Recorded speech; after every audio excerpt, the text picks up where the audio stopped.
all of you know each other? Little bit? A lot? Okay, good. And I take most of you are sitting next to people you know. Yes. That's going to change, okay? We're going to mix you up a little bit later, because the idea is for you to start talking to each other, but most importantly, to listen to each other, okay? So we're going to do a little bit of synodal process, discernment and compassionate listening. But first we will do a little introduction about who Bridge and Embrace is. So when the PowerPoint is ready, we'll do that. Thank you.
That's good.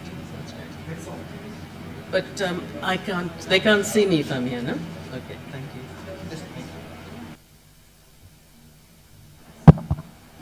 Okay. Good morning, Sister Prema.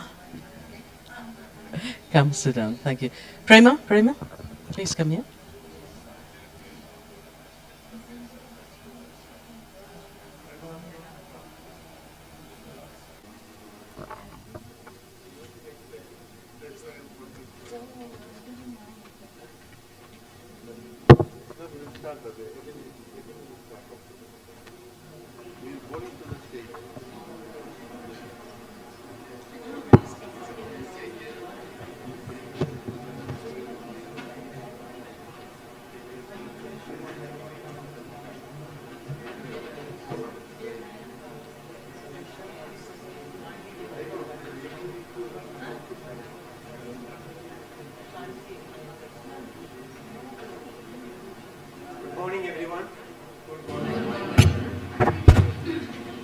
How are you all this morning? Energized to begin the second day? Yeah, that's great. So here I invite Miss Ruby Almeida and Sister Prema Chowallur to the dais.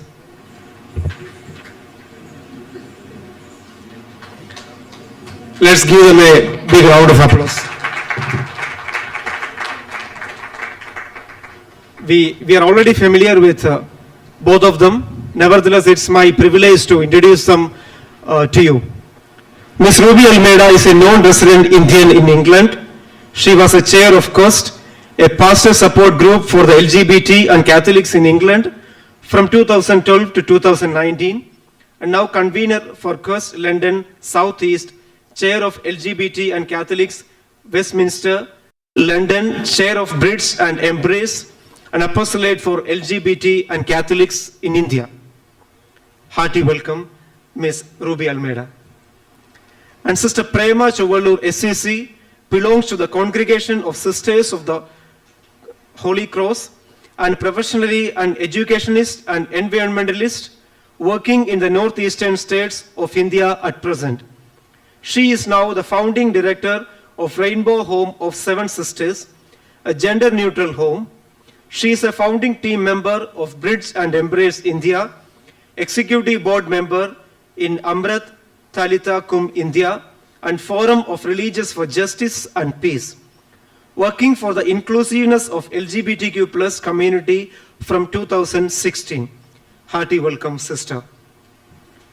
I now invite Father Matthew Cowgard to present them a sapling each. Let's give them a round of applause.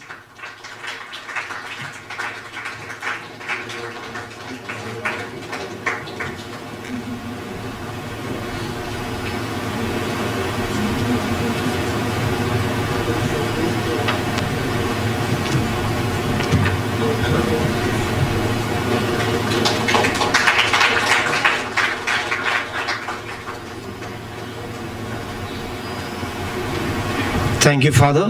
Now over to you for the discussion.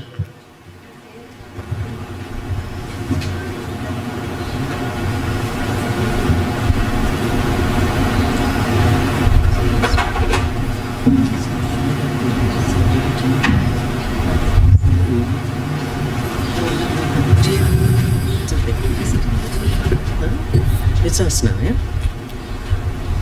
Okay, so thank you everyone for coming back. It's always nice to see people returning. Thank you. So today is going to be slightly different. You're going to watch a little PowerPoint, and then we're going to make you do some work, okay? This is the important bit where we hear what you think, okay, what you have to say, what you feel is right or wrong, okay? And it's your personal opinion. You will be in little groups. You will choose a moderator to make notes, and you will collect your thoughts, and then you will feed back to us. Please be honest. It's anonymous in so much as you're not putting your name to anything. You're just giving your views. Okay, so there was a particular application we could try and use, but it became a little bit complicated. So we're going to use the old school method of paper and pen, okay?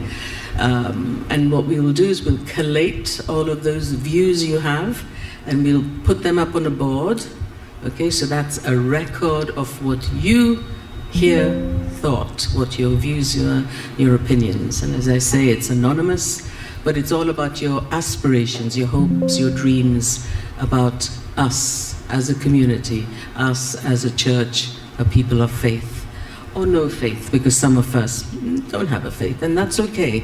But what your hopes and dreams are, that's important for us to capture. So that's what's going to happen in the second half. So in the first half, we're just going to do a little introduction about Bridge and Embrace and the work that we do. So I'll do the PowerPoint now.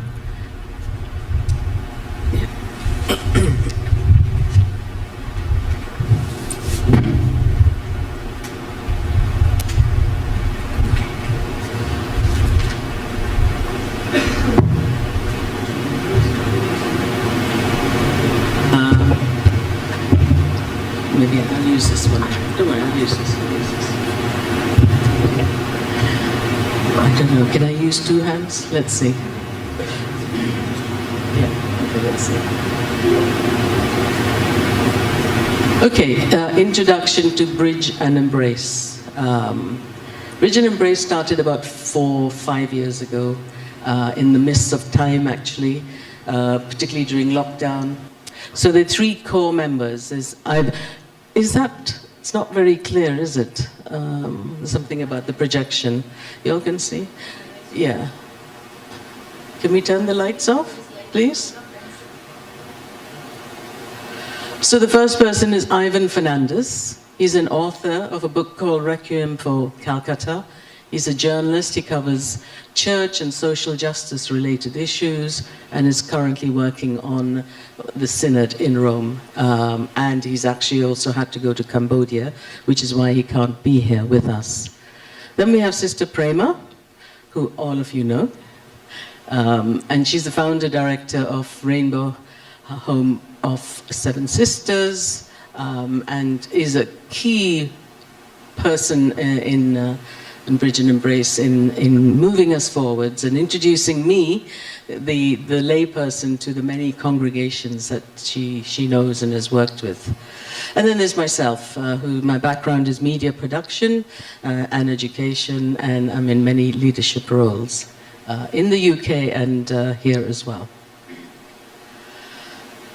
So our history, having been involved in advocacy and LGBT people for, and by the way, we don't use LGBT plus sign. We like to use the ampersand, the and symbol, because for us that represents all that is to come. In the original alphabet, it ended on Z, and they used to have the and afterwards to say that possibly there are other letters to add to the alphabet. So we thought that was a good way to represent our limited understanding of the diversity of sexual beings. So we use the ampersand. And so for me, having come to India a lot, meeting people from the community, meeting people of faith, it was important for me to try and find people who were in both camps, if you like, who could demonstrate and be comfortable in who they are in terms of their faith and sexuality, and to be very open about it. And it's quite a hard thing, I've found, to find people who are happy to share that with the world. But nevertheless, the work continues to try and find people. So there have been previous alliances that we've done that have not worked out. Previous group we had that I'd also set up wanted to, how can I put this politely, wanted to be against the church rather than work with the church. So we felt that was untenable, because for us it was a process of discussion and getting to know the priests and nuns, the laity, for the laity who work in the church, for them to have a better understanding, or even to begin to understand the needs of people from the LGBT community. So we then set up our own group, another group I should say. So Ivan and I knew each other from a long time ago, but he got ill when he was in India, and we connected and built up our connections and formed the LGBT group. After that, Prema joined us, and the good work started. Good work in Bridge and Embrace. And one of the projects we did, which I think Prema is okay to talk about now, yes, the Goa project. It's okay to, it's okay for me to talk about that now? Yes. Okay, previously when we did that work, it was groundbreaking work, I have to tell you.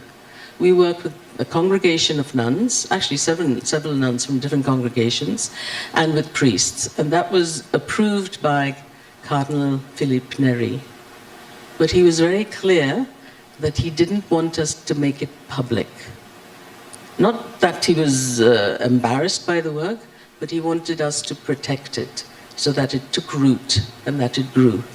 Because it only takes one or two people who are right-wing, and the militant church. Has anyone heard of the militant church? Yeah? They're a right-wing organization who don't want to see any change in the church. They want it to be the way it was 100, 200 years ago. They want it to be absolutely entrenched in very conservative ways of being. And they can be very disruptive. So Cardinal Neri wanted, actually he was Archbishop then, after that he became Cardinal, he wanted to protect this initiative. So we did some amazing work, and the work continues. Now I think it's got to a stage where it's established and it's working, so we're able to talk about it. So after that we, excuse me, I just need to say that I met Cardinal Oswald Gracious many years ago, and he's always been very positive about what I was trying to set up. But it needed a group in Mumbai, and as I say, the group that we set up went off in a direction that I wasn't happy with. So whatever that group are doing, they're doing, and we do our own thing. So I think I'll just ask the question. How many here are nuns? Could you put your hands up, please? Okay, quite a few. Okay. So there's a wonderful nun, and I repeat this again and again and again. There's an amazing nun called Sister Janine Gramick. But 50 years ago, a young man, a gay man, came up to her and said, "Why does the church not like me? Why doesn't it love me?" And she said, I'm surprised that you're saying this. So he said, "Come and meet my group." So she went the next week and met this group of young gay men. And she was shocked that these young gay men, some of them had deep faith, others didn't. So she was shocked at how they felt about their experiences that they shared with her. And so she started New Ways Ministry in a very small way. And they've grown and grown into a very established organization. And you'll see later on in the PowerPoint what they're doing and certainly where they are at with their relationship with the Pope. So anyway, she said to me, Ruby, if you want anything to be done in the church, go talk to the nuns. Yeah? Because things will happen. And I don't mean to put down the priests, but I know you have other different responsibilities, whereas I think the nuns have a little bit more freedom to move things forwards, at least for us in this work that we're doing. So it was really thanks to her that, you know, Sister Prema and I really hit it off and decided this is what we're going to do, and we've moved things forwards. Now, unfortunately, we can't do what's called Mentimeter. So this, and that's a kind of very interactive thing which we do. So we can't do that. So what I want to do is, let me see what the next slide had. Yeah, okay. So Prema, if you can hand out people notes, these post-it notes are there. If you just hand them out to people. So what I would like to do is no, each one has to have one. So just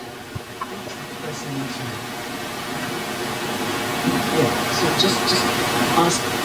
Who's got a pen? Everyone got a pen? Yes. To write with? Fantastic. Okay, yeah, each person. So what I want you to do when you've got your post-it note is to write down a response to the question I'm going to give you, okay? And then what we'll do is, when the board is up, we'll stick them on there, okay?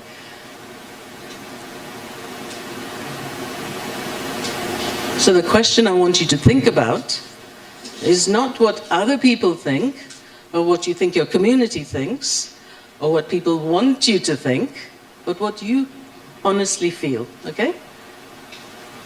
So the question is, how inclusive is your church or your community, okay, or your society? So your response could be just one reply, which is very, or not so much, whatever. Yeah, just a short answer. I don't want an essay, just a short answer, okay? Any color, just randomly, just give everyone one.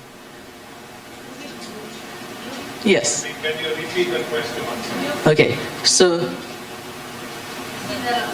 The response should be very much just one or two words. but there are three sections. No, you misunderstood. No, you're misunderstanding. You are either in a community, okay? You're either in a church group, or you're either in a society. So choose one, okay? Which one do you identify with? And then reply to that, okay? So, how inclusive do you feel your church is? So if you're in the church, you reply to that. If you're in a community, you reply to that. If you're part of society in general, reply to that, okay? Can I ask you something?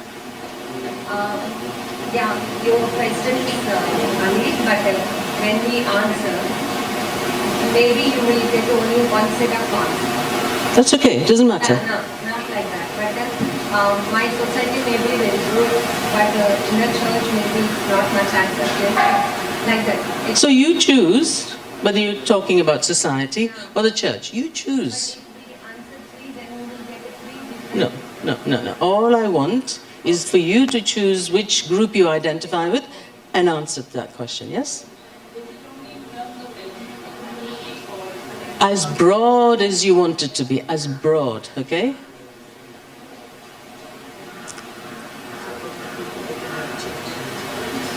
Whatever. Yeah, up to them.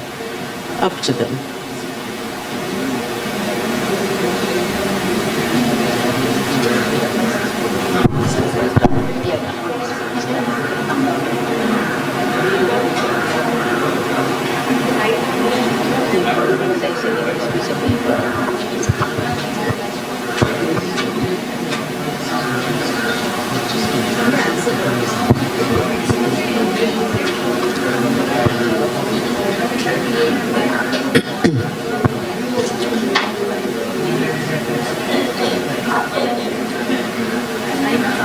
Please remember, no long answer, okay?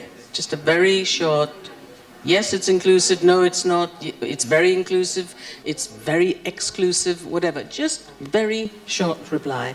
And you don't need to tell me which category you're associating yourself with, whether it's a church, whether it's your society or whatever. I just want a response, okay?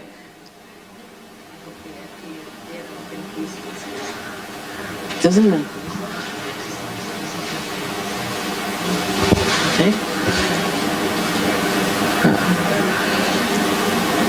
Okay, so how many people are still thinking about what to say?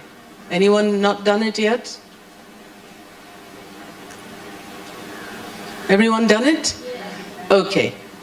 So, are you brave enough to tell me what you've said? Yes? Okay, so randomly, tell me. Shall we start at the front? Yes. Very inclusive. My community is very inclusive. Very inclusive. Very inclusive. Very inclusive. Very inclusive. Partially inclusive. Partially inclusive. Partially inclusive. Inclusive community. Inclusive community. Inclusive community. Inclusive community. Come on, people at the back. Not much. Not inclusive. Very, very inclusive. Oh, okay, wonderful. Somewhat conclusive. Not so much. Church inclusive but slow in action. Oh, you're giving me an essay there. Okay, anyone else? Tolerant. Nice word. Not at all. Not so much. Not so much. Certain extent. You're inclusive. It doesn't arise. Okay, okay, wonderful. Anyone else?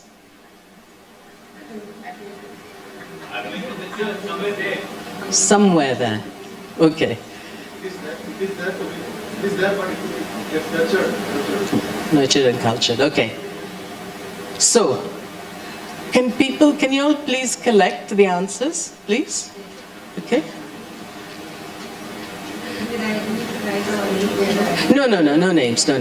Okay, when you've collected the post-it notes, can you stick them on the board at the back, please? That white board on the left-hand side? Thank you.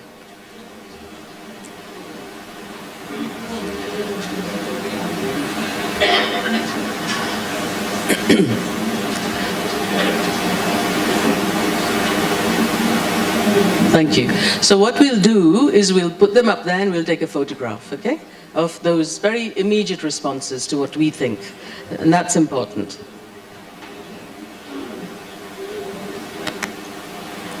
Okay, so now we're going to talk about the alphabet soup. Manish yesterday ran through the various categories of the LGBT world, and I explained to you why we put the ampersand, because it's an acronym that continues to be added to and added to and added to. So, the alphabet soup, what is it? Can you all read that? Yeah? For those sitting at the back, I think it's a bit small. Yeah? So I'll read it out. Lesbian. Lesbians are women who are attracted to other women. This term specifically refers to female same-gender attraction. Some women might choose to identify as gay, but lesbian is a more precise term for women who love women.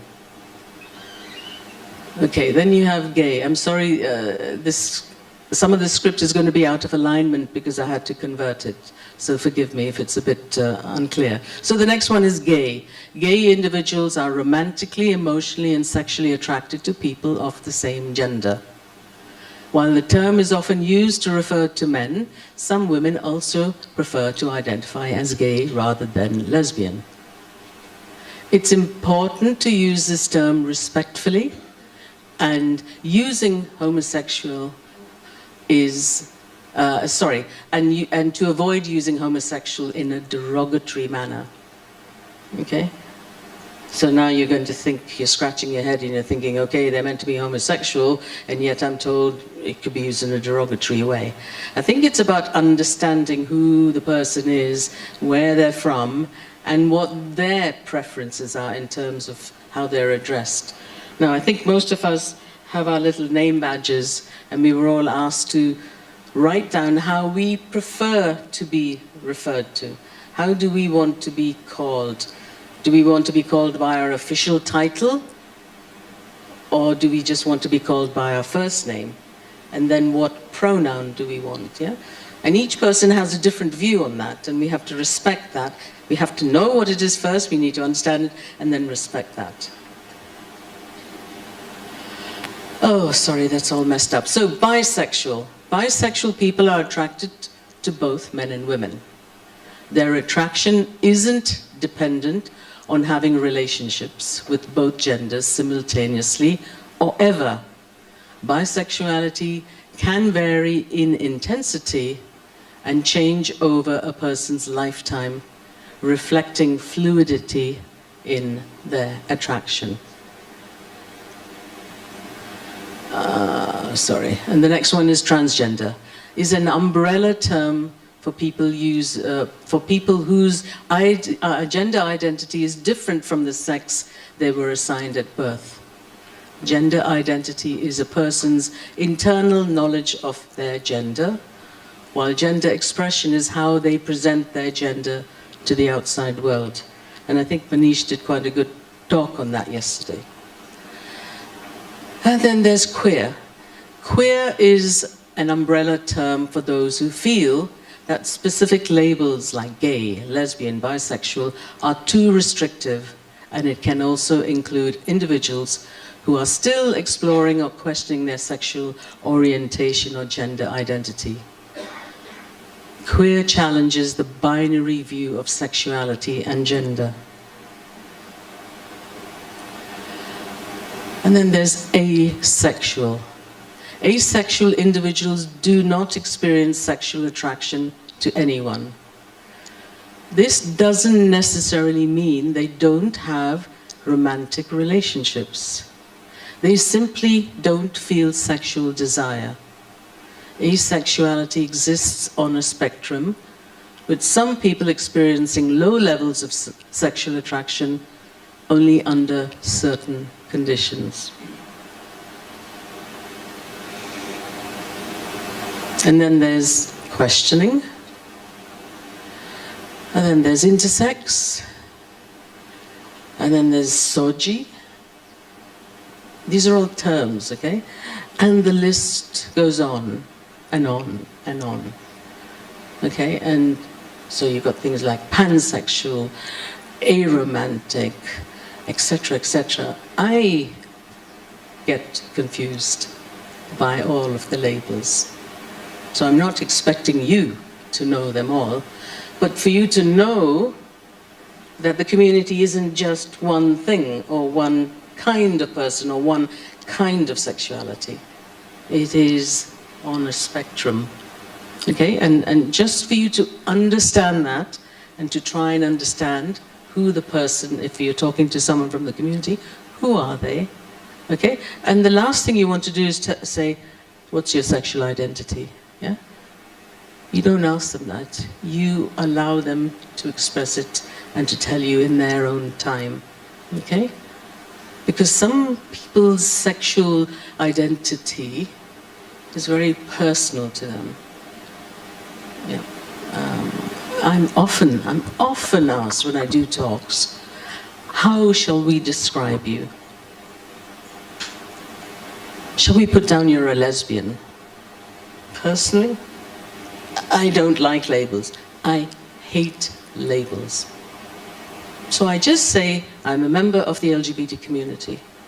And I'll tell you, it's a good little story. I've known several people over the years who clearly had identified as being lesbian. In fact, this one person, I worked a lot with her, and she was a poet, and she was a feminist, and she was a separatist. Didn't want anything to do with men, absolutely not. And her poetry, which was very romantic and sometimes slightly torrid, was about, women loving women. And actually, she was a very funny woman. But she presented in a way that was slightly aggressive. You didn't want to approach her, but she was the sweetest woman I know. And suddenly, she came up to me and said, Ruby, oh my God, I am in love with this man's mind. I'm totally in love with his mind.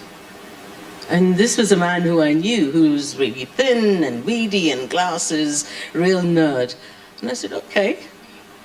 And she said, but I can't stop thinking about him. He is amazing. They eventually lived together for years. She completely left her lesbian life behind her. And actually, she cut off completely. Well, she didn't.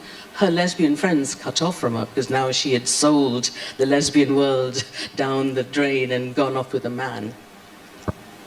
She subsequently married and got a child. Now, a lot of people are on a continuum. They're on a journey with their sexuality. They don't know it. They feel, I'm a lesbian and therefore I don't need to think about the future. But it changes for people. And I know people, men who've been in love with men for many years and slightly moved on with their lives.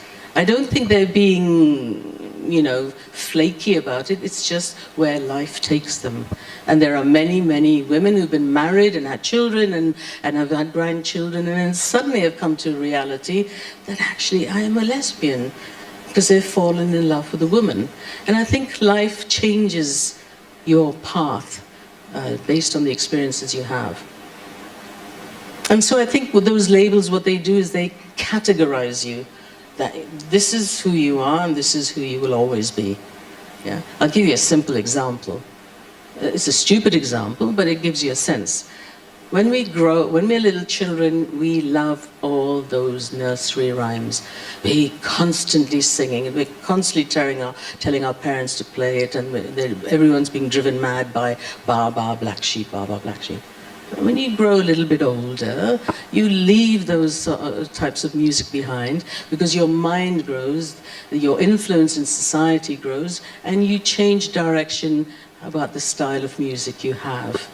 Now, I'm not making a simplistic relationship correlation with sexuality, but I think I know many people, a majority of people, let's say, who when they come out, or don't come out, if you're heterosexual, you remain heterosexual all your life. Majority of people. And I would say with the LGBT community, whatever you come out as and identify as, you stay in that most of your life, if not all of your life. But there are some who don't, okay?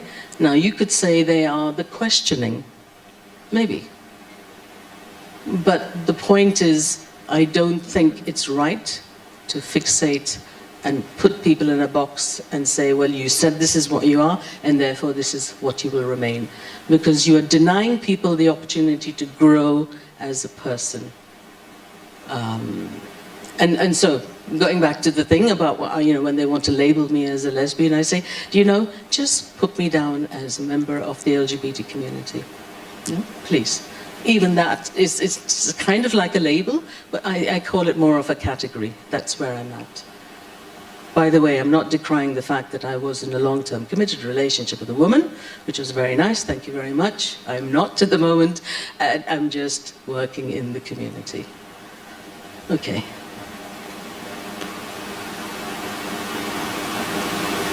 So genders. Okay, so we have male, we have female, transgender, gender neutral, third gender, pangender, non-binary, agender, two-spirit, genderqueer, and I'm sure there'll be more and more to add to that.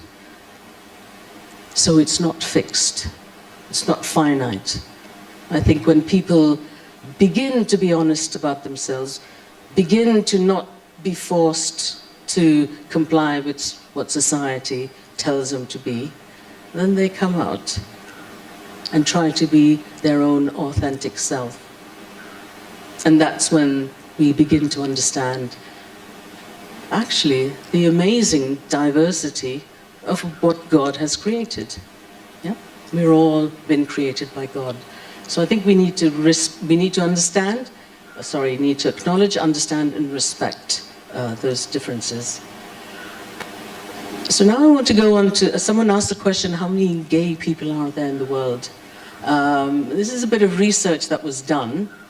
I don't know if you all can see it clearly. So this was done in 2020, that's pretty, this year, 2024. So you can see in North America, it says 14%. 13% are gay.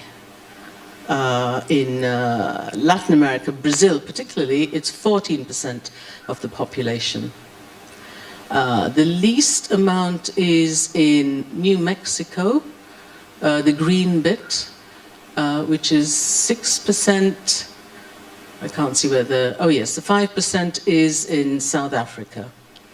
And Australia is 10%. India doesn't show up on there because I don't think the research has been done. But we can assume that 4 to 5% of the population probably are. There used to be this saying, a stat that was always given, which said 1 in 10 are gay, meaning that broad spectrum of sexuality. I think they've kind of defined it as being lower now. But and you can see in Russia, there's no research been done, or if there has been research, no one's talking about it, and majority of Africa. But the fact that the data isn't there doesn't mean people of the queer community, the LGBT community don't exist, because they do. It's just that no one wants to know that they're there, no one wants to work with them, no one wants to acknowledge their existence.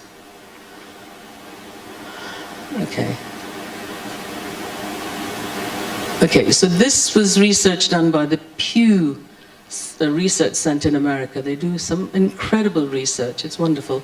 So this is the global divide on acceptance of homosexuality. I'm sorry it's not very big, but so the darkest colors are where the acceptance is 100%, okay? So I don't think any country has achieved 100%. The highest percentage is in Canada, 85% accept homosexuality. Australia has 81%. Germany, France have 86%, Spain has 89%, and India has 37%, okay?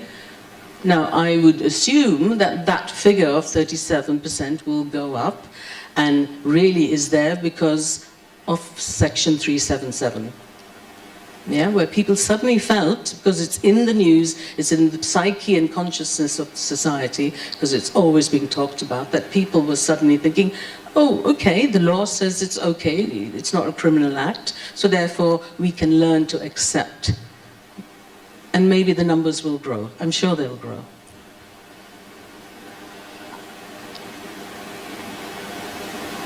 Okay, so this is about the rising acceptance of homosexuality by people in many countries around the world over the past 2 decades. So it's kind of that period of 20 years. You can see India down on the right-hand side. It's gone up from 15% to 37%, so it's doubled. It's doubled. Okay, in the UK, it's gone up from 47% to 86%. So you can see in these countries that are noted, there's a rise in acceptance in all the countries. I'm sure there are many countries where it's gone down, and I think you could certainly say that. You could say that perhaps about Russia, but that we don't have any statistics, and in Africa, where it's difficult, but we don't have the stats on there. Okay, so what does the church say about the LGBT plus person? Okay, Cardinal Oswald Gracious condemned all forms of unjust discrimination, harassment, and abuse against LGBTQ people. He said, the church embraces you, wants you, needs you. He said this about 5-6 years ago. I think particularly where there was a lot of attacks on gay people. He was very outspoken.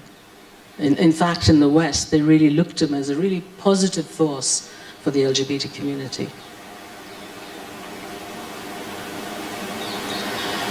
Cardinal Basil Hume from Westminster in England, he died about 20 years ago, once wrote, "Love between two persons, whether of the same sex or of a different sex, is to be treasured and respected." Now, Cardinal Basil Hume was a good friend of Quest, the National Pastoral Support Group in England that I was chair of for about 8 years. He was a very good friend and very supportive of the initiative. And a lot of people were strengthened by a cardinal speaking up so positively. Pope Francis has appointed Timothy Radcliffe, OP, as one of the synod's spiritual directors. Radcliffe is a former head of the Dominicans. He's now just been made a cardinal as well. And Timothy Radcliffe has written some wonderful books about faith and about God. And he has worked supporting the pastoral needs of the LGBT person for decades. Okay, so he writes, "When two persons love, they experience in a limited manner in this world what will be their unending delight when they are one with God in the next world. To love one another is in fact to reach out to God, who shares his lovableness with the one we love. The challenge for gay people, as for everyone, is to learn how to express love appropriately, respecting each other's dignity as children of God." And then he quotes, "What they seek most of all are love, joy, peace, patience, kindness, generosity, faithfulness, gentleness, and self-control." And it says, "There is no law against such things." Galatians is quoted there. Yeah?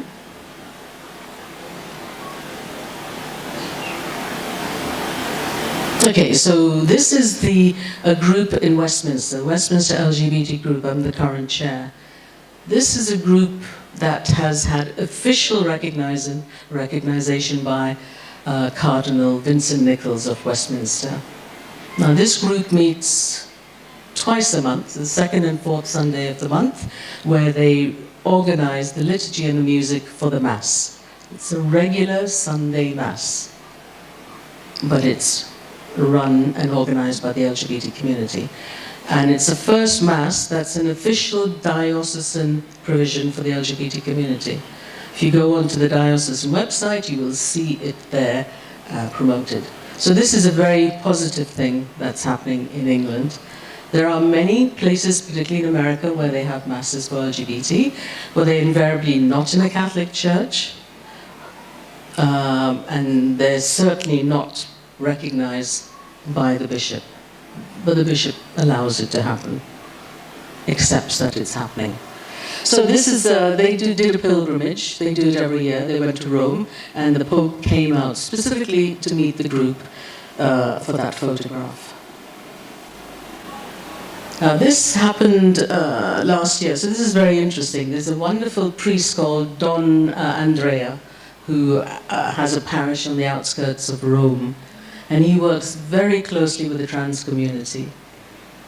And he asked the Pope, he has a good relationship with the Pope, he said, "Would you like to meet my community?" And the Pope said, "Yes, of course." So I think we assume that maybe 4 or 5 the trans community would be going. Oh no, they had a huge coach. There were about 50 of the community went to the Vatican, and the Pope had lunch with them. Was visibly, the Pope wanted the world to know that he approves, he loves the trans community. Now this is an interesting story. There's a comedian, a black comedian called John Amos, Now, they do this wonderful program on the BBC called The Pilgrimage. Every year during Lent, a group of people come together, celebrities of faith, no faith, and they journey on a long journey. And this particular one was to Rome. Normally they go to different pilgrimages around the world.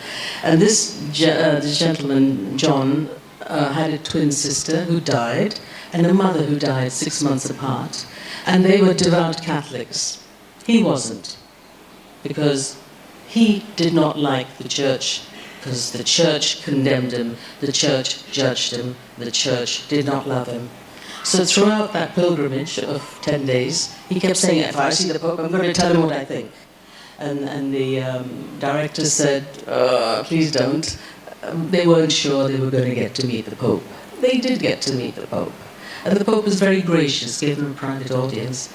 And then John Amos said, I don't understand. What is it about me that the church doesn't like? Why am I being judged? And the Pope looked at him and said, the problem with us as human beings is that we judge people by the adjective and not by the noun. Yeah? You're a man. You're one of God's creatures, and you're loved. All those labels that are given to you are not what you have to be judged by. They have to be put to one side. Not dismissed, respected, but put to one side. And this man, as you can see, is quite tall. He was in tears. He cried and he cried and he cried. Because for the first time in his life, he felt the love and the power of God coming towards him. His life was changed. I have a lot of time for the Pope. I think he's a wonderful man. So this is a recent visit that the Pope made to Singapore, I think it was. And again, the trans community came out to show how much they love the Pope. It's not a very clear picture of that, but this is an old student of the Pope's from Argentina, who came to visit the Pope with his partner, his husband. They got married. So same-sex couple, married, met the Pope, and the Pope welcomed them. And these are powerful statements that the Pope is sharing with the world, saying how much he loves them. And then there's someone there who met the Pope recently. That's me, by the way. I got to hug the Pope. How many people get to hug the Pope? I'm thrilled. I was very, very happy. So I'm going to show you a video on conversion therapy. Does anyone know what conversion therapy is? Anyone heard of it? No? No one? No? So conversion therapy is where it's normally the parents or the society work out that the child is gay and it's a sickness and we've got to take the sickness away from them. And so they go through, and it depends in different parts of the world how it's done. You know, in certain parts of the world, they're going to exorcise the devil out of you. And other ones where you go through a program with a priest or a pastor who will talk to you about life and try and make you understand that everything you think, everything you do, everything you say is evil because you're gay. I know someone, a very gentle man, who went through that. He was so conflicted about his faith and sexuality. He went through that. And he said, I ended up questioning everything I thought. Even if it was the purest thought, I thought it was evil. So he ended up being so confused, so depressed, that he actually wanted to kill himself. But fortunately, a friend said, just leave, I will help you, I'll support you. Thank God now, he's trained to be a psychologist, but he's still haunted by that experience. Sorry, Prema.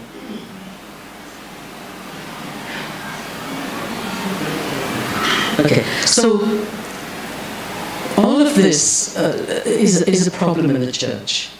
The church welcomes groups who set up conversion therapy. Okay? Because what it asks the person who's coming for that is that you need to be celibate, You need to be absolutely pure. You know, you're gay, fine, but no impure thoughts, no impure actions. And the church likes that. So they work with the teachings of the church. And very often the church will say, that's good, that's fine, that's lovely. But actually the damage that's caused to people who go through the program is an issue. And I won't... Okay, let me tell you a quick story. So the group called Quest, where we were doing a lot of work, we went to the Cardinal and said, you know, you've got all these information posters in the back of Westminster Cathedral from Courage, the group are called Courage, to do conversion therapy. But then I thought that can't it you was have just an passing information phase. poster, And once I went to just the college, contact details of Quest? And the Cardinal said, well, that's a very good thing, let's do it. So he said, okay, I'm going to ask Courage, and I'm going to ask Quest, and I'm going to ask the Westminster LGBT group for contact details on one poster. Westminster said yes, Quest said of course, Courage said no. We don't want to be involved with those dissenting groups. Now these are two groups that work, that have been approved by the Cardinal. Courage said no, we don't want to be associated with them. So they carry on believing that they are the chosen group to represent LGBT. Anyway, that's just a quick story. So hopefully this video will play. Sorry, before we go to that, I just need to tell you something. So in 2020, the United Nations called for a global ban on conversion therapy. It considers it a dangerous and discredited practice. Conversion therapy violates the rights to dignity, non-discrimination, bodily autonomy, health, freedom of conscience, and religion. Okay? I don't know can you see that? Okay, so this is very interesting, okay? The terminology that's used, the practice over time. You'll see there's a big red line in the middle. Okay, so we're talking about the end of the 1960s into the 70s.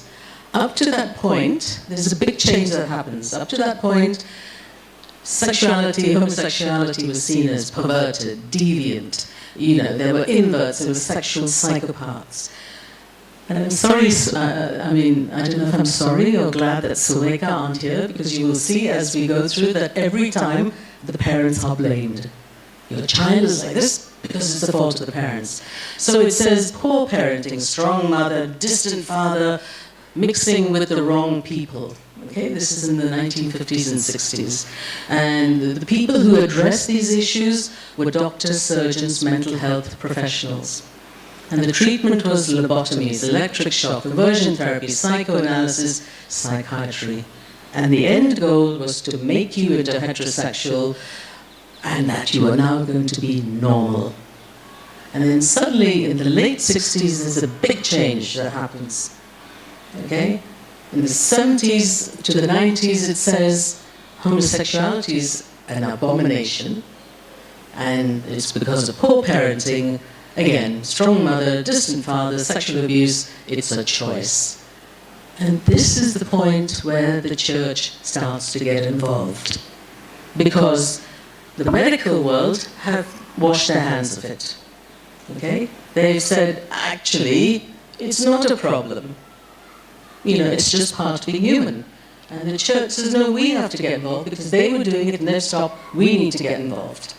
Okay, so this is where ex-minister, lay ministers, pastors, church leaders, and deliverance ministries begin to happen. And conversion therapy, exorcism, prayer, fasting programs and support groups are set up. The end goal, to make you heterosexual. Okay, because that's God's plan. That's what normal is. Then we go into the 90s, where sexually, relationally broken, unwanted same-sex attraction, reparative therapy starts happening. Again, poor parenting, fault of the parents, the sexual abuse, trauma, improper development, and ministers, pastors are still involved. But then it changes a little bit into inner healing, counseling, prayer, therapy. End goal, become heterosexual.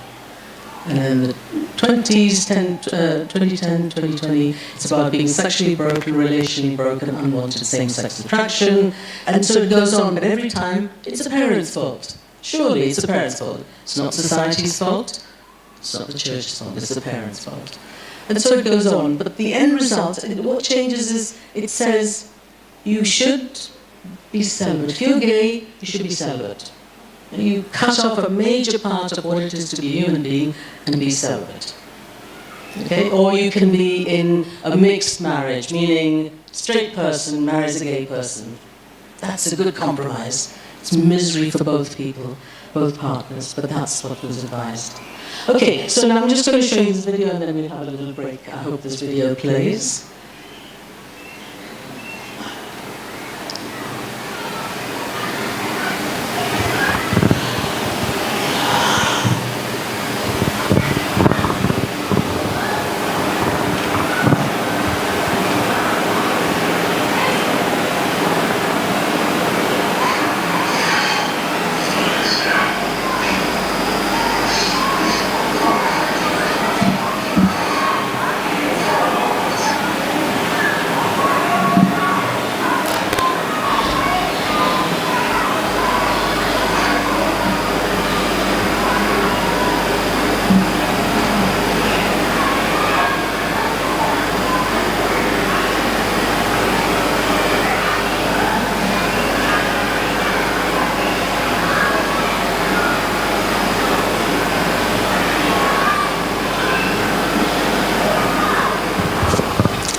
Has anyone heard of Murphy's Law? Okay, this is Murphy's Law. No matter how much you plan for something, something will go wrong.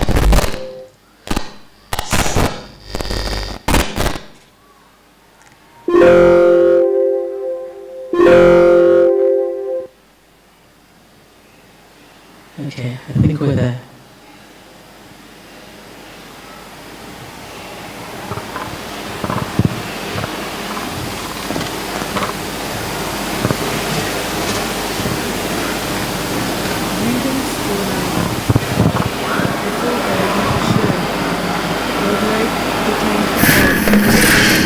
And give me your time.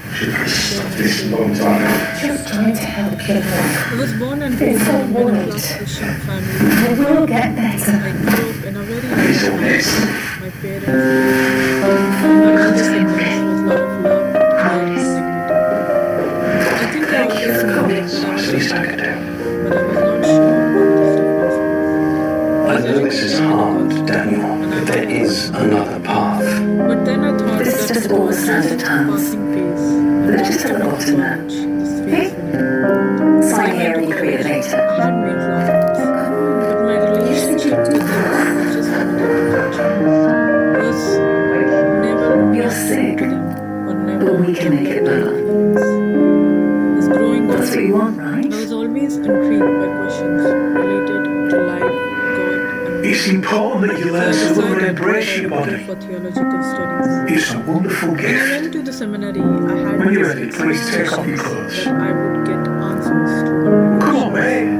Only later did I Now. realize what theology truly did was that See, does that look like a girl's body to you? difficult questions. As I was in the seminary, I did study For ourselves, Daniel. The way towards righteousness, towards truth, may fly in this sickness from our son, Daniel. Lead him out of the darkness. Much more than that. Sure. We started to talk as we were assigned to the same particular session. But as the time went by, her feelings for her changed. Her smile, her warmth, the constant urge to be with her, to know her, Daniel. grew Oh, intensely. we've missed our It boy. was beautiful. I'm so Then I would glad stay you're up better. and weep at night. Ask God to take these feelings away from me. Was I not taught from my childhood that a man It's just so nice to have everybody in again. just what I was feeling was a sin. I cannot feel this for another man. I cannot feel this only for a man. But what do I do with these feelings which are so strong?